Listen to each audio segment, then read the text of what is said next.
ఇంట్లో ఏమో బాడిగకి ఆడాడ ఉంటా అవన్నీ చెప్పురా నాకు అందరూ నాకే బాడీ తెలుసు. అందరూ బాడీకి ఎత్తుకొని ఎవరి మలేసుకుని గురించి ఉన్నారు. పోయినారో.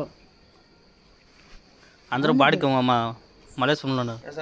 అవునా నువ్వునా తింటలేదు ఈ టైం అయిపోయేది. ఇప్పుడే వచ్చా ఒక నిమిషం నా ఇంటర్వ్యూ ఇస్తాను.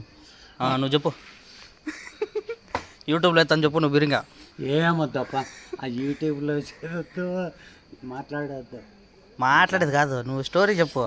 అప్పుడు ఎట్లా ఉండరో అట్లే ఉండరు నా పిల్లప్పుడు. యా నువ్వు అప్పట్లో మీ నాయనకి పుట్టి బాబు ఒకటి చెప్తున్నా, నీ పెళ్ళికి నేను వచ్చినాను బాబు. ఏమరా నాకు తెలియదు. చూడప్ప ఈడు నా పెళ్ళి నేనే పుట్టలేదా నేనంటే సర్లే మీ అమ్మని అడుగుతాను లేదా వాళ్ళని వీళ్ళని కాదు బాబు. నేను మూయి కాసేసినాను 50 రూపాయలు వేసినాను. గ్యాప్ ఉందా? సర్లే పర్లేదు.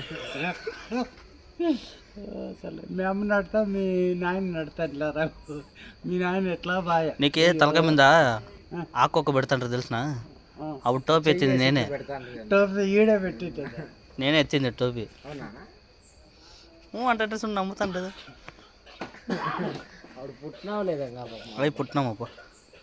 ఎన్ని అండి నా పెళ్ళి ఎవరికాయ 16 ఏళ్ళు అయింది.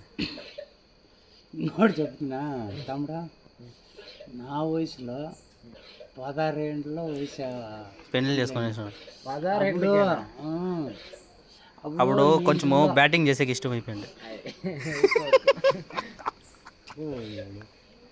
చెప్పేదన్నా ఇన్రా ఏంటి మాట్లాడతావు? మేము మీ నాయన మన ఈడుండ్రు